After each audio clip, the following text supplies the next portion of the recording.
प्रजासत्ताक दिनाच्या निमित्तानं अप्रतिम भाषण.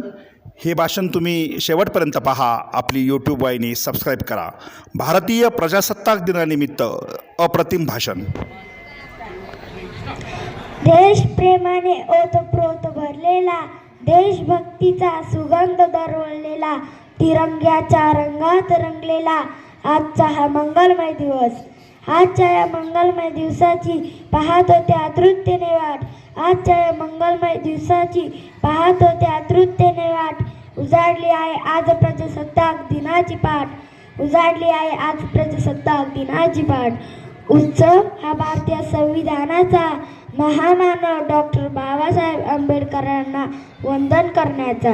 उत्सव हा भारतीय प्रजासत्ताकाचा, समान हक्क आणि मूलभूत अधिकारांच्या प्राप्तीचा. उत्सव हा भारतीय लोकशाहीचा, स्वातंत्र्य, समता, बंधुता, न्याय ही तत्त्वे रुजविण्याचा. उत्सव हा भारतातील प्रत्येक नागरिकांचा, तुमचा, माझा आणि आपल्या सर्वांचा. अशा या मंगलमय उत्सव प्रसंगी उपस्थित आजच्या कार्यक्रमाचे अध्यक्ष, सर्व गुरुजन वर्ग आणि माझ्या देश बांधवांनो, आज 26 जानेवारी भारतीय प्रजासत्ताक दिन. हा दिन आपल्या देशाचा एक राष्ट्रीय उत्सव म्हणून आपण मोठ्या उत्साहात साजरा करीत आहोत. हा दिवस प्रत्येक भारतीयांसाठी आनंदाचा, उत्साहाचा, सन्मानाचा आणि अभिमानाचा दिवस आहे. या मंगल दिनी तुम्हा सर्वांना प्रजासत्ताक दिनाच्या हार्दिक शुभेच्छा देतो आणि माझ्या भाषणाला सुरुवात करतो. मित्र, 15 ऑगस्ट 1947 रोजी आपला भारत देश इंग्रजांच्या गुलामगिरीतून स्वातंत्र्य झाला. पण स्वातंत्र्य मिळाल्यानंतर देशाला खरी गरज संविधानाची होती. त्याशिवाय देशाचा राज्यकारभार सुरळीतपणे चालणार नव्हता. आपल्या देशात सर्वांना सुखसमाधानाने, शांततेत जगता यावे म्हणून संविधान निर्मितीचे महानत कार्य सुरू झाले.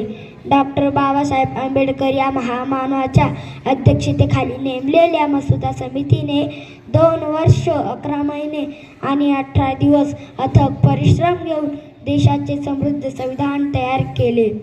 26 नोव्हेंबर 1949 रोजी संविधानाचा घटना समितीद्वारे स्वीकार करण्यात आला.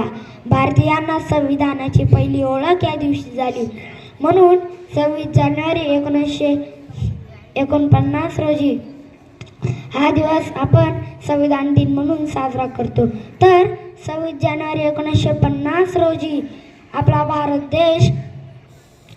भारत देशात हे संविधान अंमलात आले आणि आपला भारत देश प्रजासत्ताक लोकशाही गणराज्य म्हणून घोषित करण्यात आला. मित्रो, 26 जानेवारी पासूनच आपला भारत देश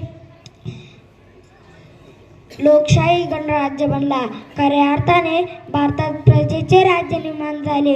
भारतीय जनतेला स्वातंत्र्य, समता, बंधुता, न्याय आणि आपले मूलभूत हक्क मिळाले. आज आपण या प्रजासत्ताक देशात मुक्तपणे जीवन जगू शकतो. ते केवळ आणि आपल्या या संविधानामुळे. चला हे समृद्ध संविधान समजून घेऊया. भारताचा राष्ट्रीय उत्सव हा प्रजासत्ताक दिन मोठा उत्साहात साजरा करूया. शेवटी मी एवढंच म्हणेल की अभिवादन करूया महामानवास, ज्यांनी समृद्ध संविधान निर्मिले. नतमस्तक होऊया क्रांतिकारकास, ज्यांनी देशाला स्वातंत्र्य दिले.